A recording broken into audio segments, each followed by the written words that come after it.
Fala pessoal, tudo bom com vocês? Pastor Christopher aqui na área de novo para mais um dia de 91 da nossa palavra de Deus. 91. Isso, firmes, fortes. Para você que está nessa caminhada, estamos aí, 1º de abril já. 1º de abril. Já estamos iniciando o mês de abril. Já foi janeiro, fevereiro, março. Mas não importa quando você começou, o que importa é que você feche o ciclo. Então nós estamos aqui, incentivando as pessoas, incentivando você a caminhar junto comigo. É uma proposta minha, é algo que eu quero fazer para o meu Senhor e compartilhar na internet, para que você também possa fazer parte disso daí. Para sermos dispenseiros, anunciadores do Evangelho, a qual nós cremos fielmente. Então eu convido você hoje a caminhar junto comigo na leitura de 91. Bora!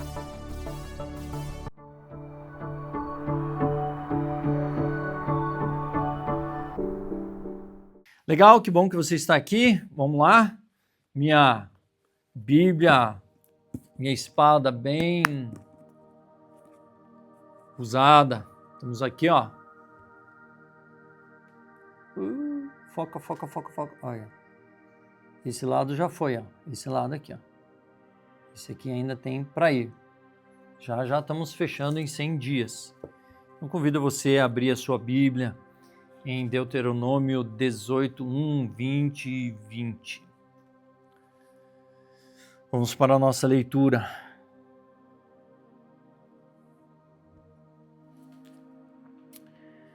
Muito bem.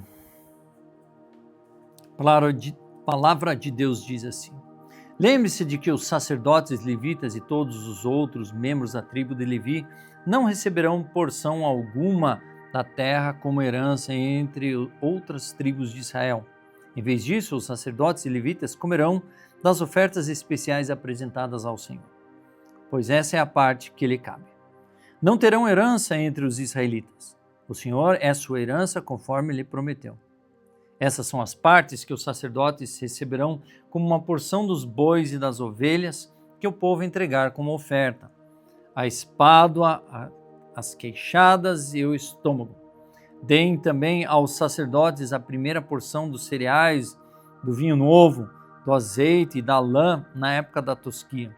Pois o Senhor seu Deus escolheu a tribo de Levi dentre todas as tribos para servir em nome do Senhor para sempre. Se um levita decidir sair de sua cidade em Israel, seja ela qual for, e mudar-se para um lugar que o Senhor escolher, ele servirá ali em nome do Senhor seu Deus, da mesma forma que todos os seus companheiros levitas serviam o Senhor naquele lugar. Comerá sua porção dos sacrifícios e ofertas, mesmo que também receba sustento de sua família.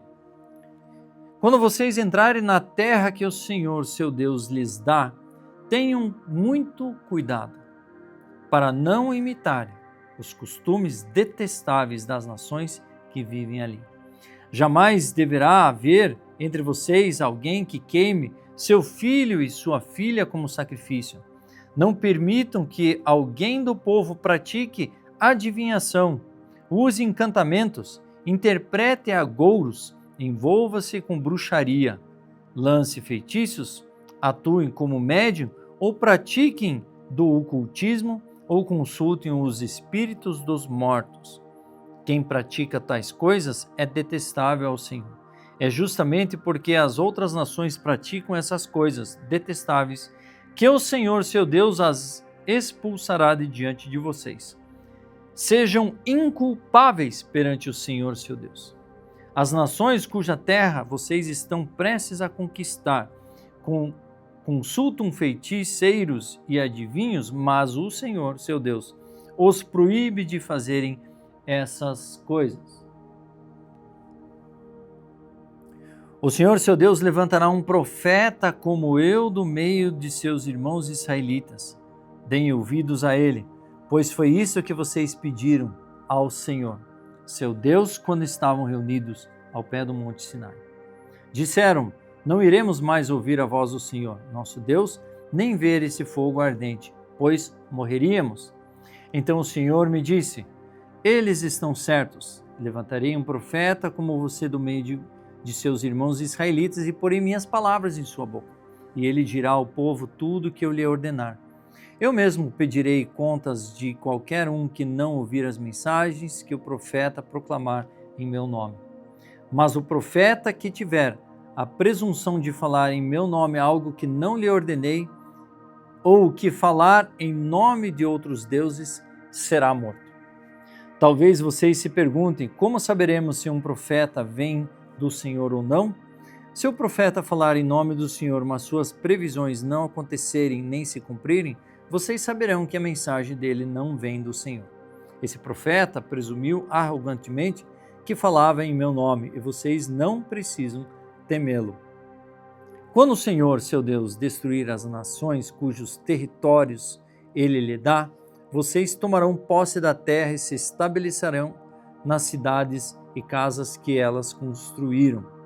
Em seguida, separarão 3 cidades de refúgio na terra que o Senhor, seu Deus, lhes dá. Preparem estradas e dividam em 3 regiões a terra que o Senhor, seu Deus, lhes dá como propriedade, como uma das cidades em cada região. Quem tiver matado alguém poderá fugir para uma dessas cidades de refúgio e ficar a salvo. Isso se aplica a alguém que, sem intenção, sem mostrar hostilidade anterior, matar outra pessoa.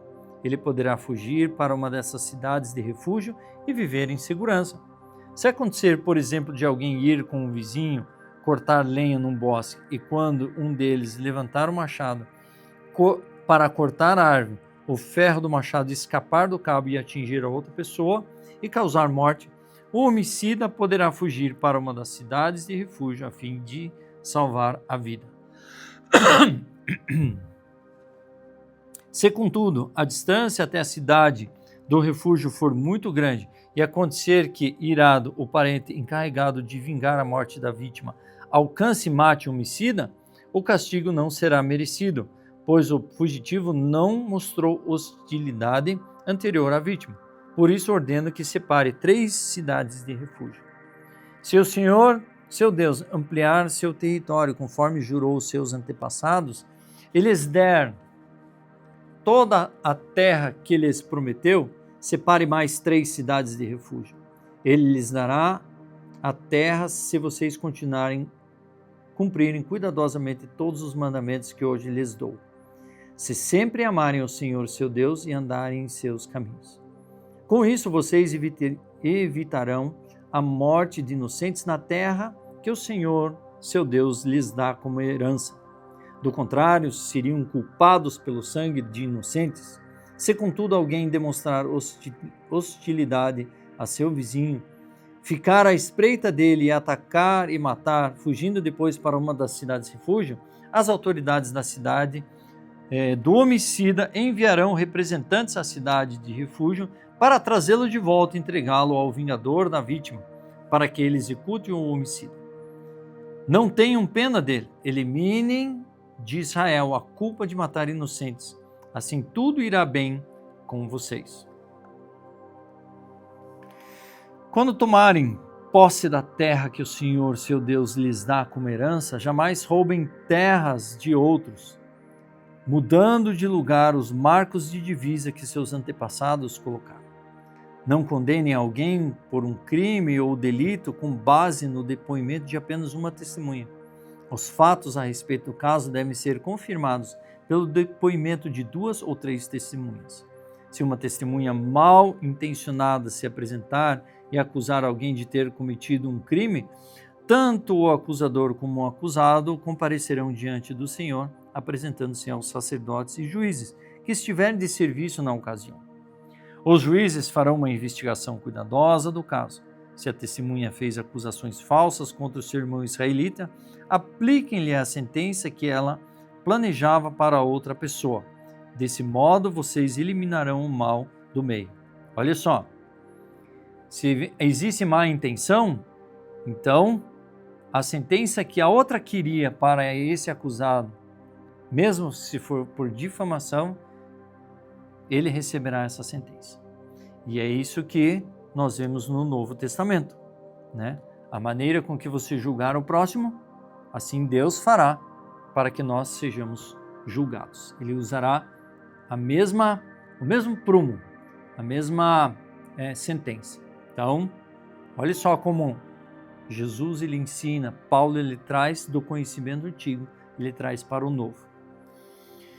O restante do povo, vamos lá, continuando, versículo 20. O restante do povo ficará sabendo disso e terá medo de cometer tamanha maldade. Não tenham pena do culpado, seja a regra, deve ser vida por vida, olho por olho, dente por dente, mão por mão e pé por pé. Quando saírem para lutar contra seus inimigos e enfrentarem cavalos e carros e um exército maior que o seu, não tenham medo. O Senhor, seu Deus, os tirou do Egito, da terra do Egito. Está com vocês. Quando se prepararem para a batalha, o sacerdote virá à frente e falará aos soldados. Dirá: ouçam, homens de Israel, ao saírem hoje para a luta contra seus inimigos, sejam corajosos. Não tenham medo, nem se apavorem, nem tremam diante deles, pois o Senhor, seu Deus, vai com vocês. Ele lutará contra seus inimigos, que em seu favor ele lhes dará vitória. Então os oficiais do exército se dirigirão aos soldados e dirão: alguém aqui acabou de construir uma casa, mas ainda não a dedicou? Se houver alguém nessa situação, vá para casa. Se você morresse na batalha, outra pessoa dedicará a sua casa. Alguém aqui acabou de plantar uma videira, mas ainda não comeu do seu fruto? Se houver alguém nessa situação, vá para casa. Se você morresse na batalha, outra pessoa comeria dos primeiros frutos. Alguém aqui acabou de ficar noivo de uma mulher, mas ainda não se casou? Vá para casa e tome a mulher como esposa. Se você morresse na batalha, outra pessoa a tomaria como esposa. Os oficiais também dirão: alguém aqui está com medo ou angustiado? Se estiver, vá para casa antes que amedronte mais alguém. Quando os oficiais terminarem de falar aos soldados, nomearão comandantes para suas tropas.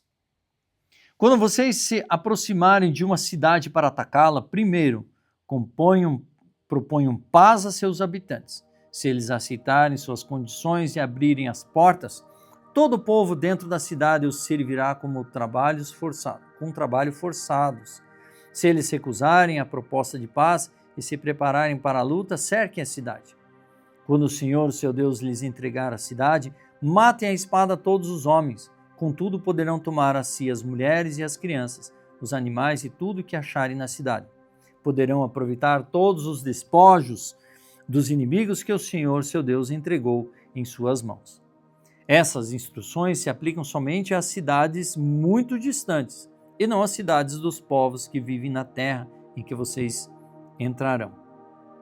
Nessas cidades que o Senhor lhes dá como herança, destruam todo ser vivo, destruam completamente os hititas, os amorreus, os cananeus, os ferezeus, os heveus e os jebuseus, conforme o Senhor, seu Deus, lhes ordenou.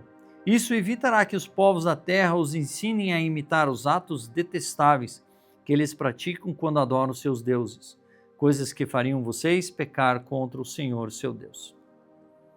Quando cercarem uma cidade e a guerra se prolongar, não cortem as árvores com machados, comam dos frutos, mas não cortem as árvores. Caso as árvores são inimigos para que vocês as ataquem, cortem apenas as árvores que vocês sabem que não dão frutos e usem-nas para fazerem o equipamento necessário no cerco à cidade inimiga até que ela caia. Isso aí. Lucas 9, 28.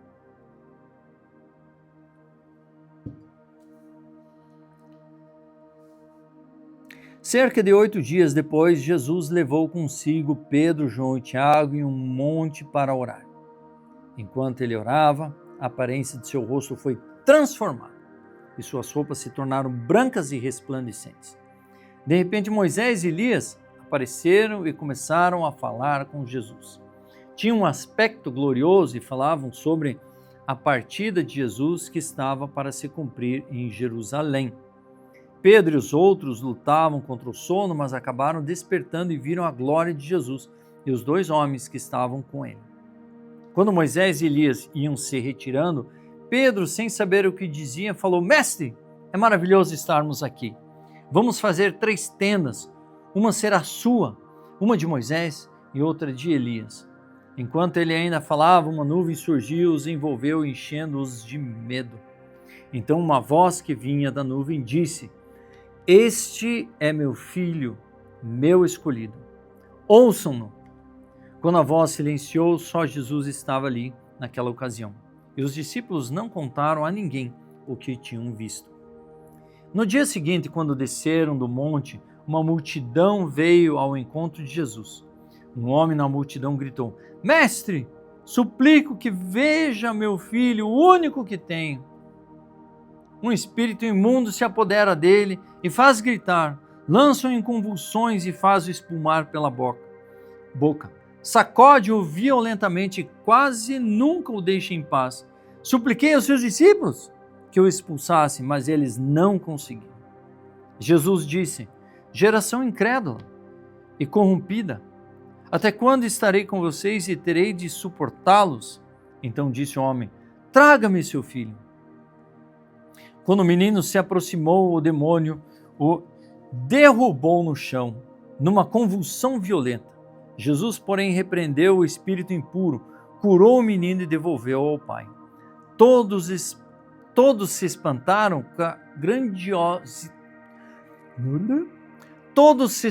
com a grandiosidade do poder de Deus. Enquanto todos se maravilhavam com seus feitos, Jesus disse aos discípulos: Ouçam-me e lembre-se do que lhes digo. O Filho do Homem será traído e entregue nas mãos humanas. Eles, porém, não entendiam essas coisas. O significado estava escondido deles, de modo que não eram capazes de compreender e tinham medo da pergunta. Os discípulos começaram a discutir sobre qual deles seria o maior. Jesus, conhecendo seus pensamentos, trouxe para junto de si uma criança pequena e disse: Quem recebe uma criança como esta em meu nome, recebe a mim. E quem me recebe, também recebe aquele que me enviou. Portanto, o menor entre vocês será o maior. João disse a Jesus: Mestre, vimos alguém usar seu nome para expulsar demônios. Nós o proibimos porque ele não era do nosso grupo. Não proíbam, disse Jesus. Quem não é contra mim é a favor de mim. Salmo 73, de 1 a 28. Certamente Deus é bom para Israel, para os que têm o coração puro. Quanto a mim, quase tropecei, meus pés escorregaram e quase caí. Pois tive inveja dos orgulhosos quando os vi prosperar, apesar de sua perversidade. Levo uma vida sem sofrimento e tenho o corpo saudável e forte. Não enfrentam dificuldades, nem estão cheios de problema como os demais. Ostentam orgulho com um colar de pedras preciosas e vestem-se de crueldade. Seus olhos cobiçam sempre mais, e o coração vive cheio de más intenções. Zombam e falam somente maldades. Em seu orgulho ameaçam usar de violência. Falam como se fossem donos dos céus e suas palavras arrogantes percorrem a terra. Por isso o povo se volta para eles e bebe todas suas palavras. O que Deus sabe? Pergunto. Acaso o Altíssimo tem conhecimento disso? Vejam como os perversos desfrutam com a vida tranquila, enquanto suas riquezas se multiplicam. Foi à toa que mantive o coração puro? Foi em vão que agi de modo íntegro? O dia todo só enfrento problemas, cada manhã sou castigado. Se eu tivesse falado como eles, teria atraído teu povo. Tentei compreender por que prosperam, que tarefa difícil. Então entrei em seu santuário, ó Deus, em teu santuário, e por fim entendi o destino deles. Tu os puseste num caminho escorregadio e os fizeste cair no precipício para a destruição. São destruídos de repente, completamente tomados de pavor. Quando te levantares, ó Deus, rirás das ideias tolas deles, como quem ri de um sonho pela manhã. Percebi então que meu coração se amargurou e que eu estava despedaçado por dentro. Fui tolo e ignorante. A teus olhos devo ter parecido num animal irracional. E no entanto ainda pertenço a ti. Tu seguras minha mão direita. Tu me guias com o teu conselho e me conduzes um destino glorioso. Quem mais eu tenho no céu senão a ti? Eu te desejo mais do que qualquer coisa na terra. Esse deveria ser o nosso espírito, querer o Senhor mais do que qualquer coisa. Minha saúde pode acabar, o meu espírito fraquejar, mas Deus continua sendo a força de meu coração. Ele é minha possessão para sempre. Os que te abandonam perecerão, pois destróis os que de ti afastam. Quanto a mim, como é bom estar perto de Deus. Fiz do Senhor soberano o meu refúgio e anunciarei a todas tuas maravilhas. Provérbios 12:10. O justo cuida de seus animais, mas o perverso são sempre cruéis. Finalizamos a nossa leitura de dia 91 com a palavra de Deus todos os dias. Venha junto comigo nessa jornada. Eu sou o pastor Christopher. Assine o canal, ative os sininhos para não perder os vídeos. Venha acompanhar, venha caminhar junto comigo. Eu fico feliz de você ter decidido isso, né? Se você tem outras propostas de leitura, faça. O importante aqui, e eu incentivo a todos, é que todos façam a leitura todos os dias, ok? Deus abençoe, eu aguardo vocês e vejo vocês, espero vocês no dia de amanhã.